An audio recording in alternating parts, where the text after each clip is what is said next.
Trust Once Lost, Chapter 31, Book Horse. When I got back to my room, I was excited to finally get some answers about the Equestria I was in. The book bags themselves were almost as interesting as their contents. Some of the books were clearly too large to even fit through the opening of the bags, and yet they did. I was kind of expecting them to be bigger on the inside, but that wasn't the case. Instead, it was the books that were smaller. Reaching my hoof into the bag, it was still the same dimensions it appeared to be on the outside, but when the books, and only books, approached the mouth of the bag, they shrunk. I could see tiny versions of the books I'd borrowed and grab them. When I tried to pull Greymane's anatomy out of the bag, I collapsed under it as it returns to its original size. Luckily, no pony was around to see that. As I tried to flip through the pages of Greymane's anatomy using the edge of my hoof, I noticed two of the pages were separated more than the others, as if someone had placed a bookmark. Giving up on flipping the pages with my hoof, I found a ruler and used it to flip to the page in question. The heading at the top of the page read, Female Organs of Generation. But the thing that caught my eye was the colorful pamphlet which had been inserted between the pages. Your body and you. Everything you wanted to know but were afraid to ask. The leaflet was color-coded pink, and the cover was adorned with pictures of fillies looking confused. I almost face-huffed, but I caught myself just before impact and instead placed my head onto my hoof gently. Really, Twilight? May as well at least take a look. I opened the pamphlet expecting to see the standard information about puberty, periods, pregnancy, and prophylactics. But my eyes widened. Wait a minute, what the heck is this, Jess? 5 minutes later, I was much better informed, and feeling slightly ill. My only comfort was that I wouldn't have to deal with any of this for at least a few years. For the first time since my arrival in this world, I was really confronting the fact that my body was female, and I wasn't sure that I was okay with it. I'd have to spend some time figuring out the general consensus about my gender issues in pony society, before I risked talking about it openly though. I mentally chastised myself for looking left and right so repetitiously before sliding the booklet back between the pages where I'd found it. I wasn't doing anything wrong, damn it, and looking around like that would only make it suspicious for any pony watching. I was careful to put the pamphlet back exactly where I'd found it for plausible deniability. No doubt Twilight's intention was that I would find it if I had borrowed the anatomy book to look up naughty bits. I was above such childish nonsense, and I didn't want Twilight thinking otherwise, but I was still a bit nervous. With Twilight's eidetic memory, she could probably remember the exact lines of text that the edges of the pamphlet cut off, and I hadn't paid enough attention when I removed it to place it with that level of accuracy. Skimming through the rest of Greymane's anatomy, it was as dry and specific to the locations and physical descriptions of organs rather than their functions, as the seldom opened copy of Greymane anatomy I had in my apartment back in the human world. However, the illustrations were incredibly detailed, and sometimes a little disturbing when you remembered that the sketches were drawn by someone witnessing an actual human dissection. It was interesting to learn that ponies had eye plates rather than eyeballs, and that non-Pegasi had the same bones found in Pegasi wings, internally in the form of tiny vestigial bones that flanked their spinal column. At a certain point of foetal development, appropriately known as the pseudo-alicorn stage, both the wings and the hole in the skull where the horn would form on a unicorn were present in all ponies.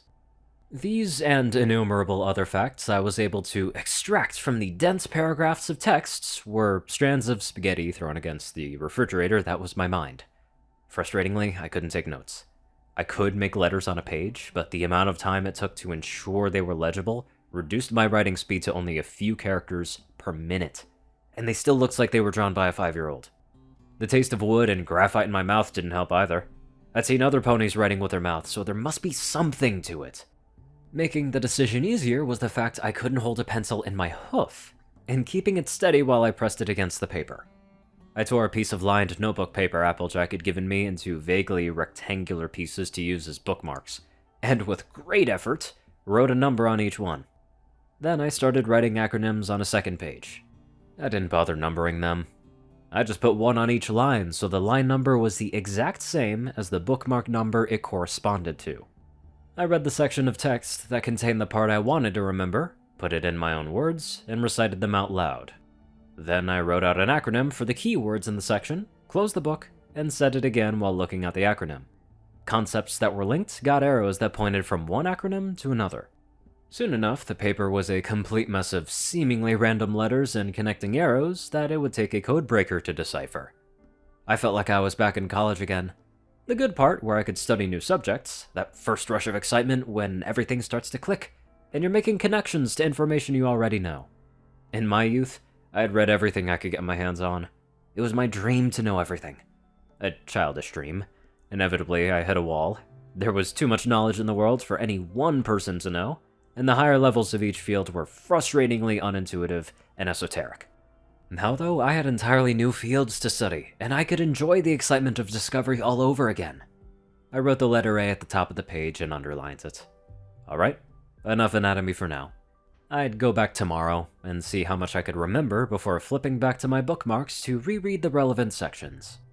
I really should have tried to read the history books first if I was going to be a proper anthropologist. It would have been the best way to put everything I was learning into the proper context, but I just didn't want to. I'd get to it eventually. Instead, I pulled out the book on magical theory. The book was titled The Modern Mage. The first chapter was on thaumaturgy, which I remembered was the name of a department in the hospital. Introduction. Magic is a topic that is seldom considered by the average pony. Magic simply does what it's supposed to do.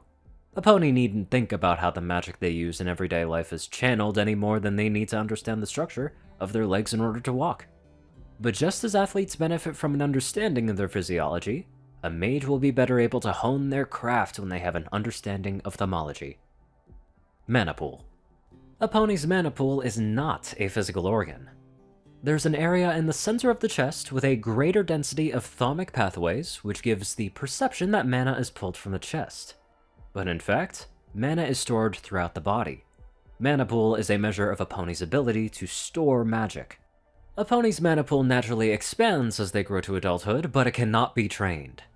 The ability of an experienced mage to cast more powerful spells in quick succession than a novice with a similar mana pool is the result of greater casting efficiency due to better mana shaping skills, and by more disciplined mana assimilation. Thaumatic pathways. In the simplest terms, thaumatic pathways are a body system that allow the rapid transfer of mana from one part of the body to another. Disruptions to the thaumatic pathways not only impair the ability of a pony to draw mana from the affected area, but completely nullify the ability to shape mana with any foci distal to the point of disruption. At the bottom of the page on thaumatic pathways, there was a diagram of a pony with lines that looked similar to the circulatory system, with the distinction that it wasn't a loop. There was no return path. Instead, the thaumatic pathways became smaller and smaller branches until they were too small to be illustrated. Magical foci. The most obvious and versatile magical focus is a unicorn's horn. But magical focus describes any part of a pony's body that can be used to shape mana. The wings of a Pegasus and the hooves of all three tribes can act as foci. But the ability of such foci to shape mana into novel spells is absent, or at least severely limited. In theory, any part of the body can be used as a focus, but in practice, such as experimentation, is purely academic and has no practical application. A unicorn's horn is uniquely suited for novel mana shaping due to its close integration with a caster's brain, while a unicorn's neurons do not extend into the horn itself. The thaumatic pathways that channel mana to the horn pass through the brain, forming a dense knot within the frontal cortex. The core of a unicorn's horn is highly innervated, but protected by a dense layer of keratin. Contrary to popular folklore, the keratin in a unicorn's horn possesses no magical properties of its own. The use of horn shavings and potions and rituals is purely superstition, and does not enhance their efficacy. Ambient mana. As with any living creature, ponies cannot survive without magic suffusing their bodies. Fortunately, ponies are endothaumatic, which means they can generate and maintain their own magical field. As a result, ponies can live almost anywhere. This is in contrast to ectothaumatic creatures such as timberwolves, which rely on ambient magic to maintain their life essence. Ectothoms can only survive in areas with a sufficiently high ambient magic level. Endothoms are not capable of directly utilizing raw mana from their environment. When mana is drawn from an external source, it must be assimilated into their own mana pool before it can be used. An endothom's internal magic fields will repel magic that is not attuned to them. Forcing raw magic into the body can cause serious injury. My page of notes was getting cramped. I flipped the page to the back for more room. Magical exhaustion.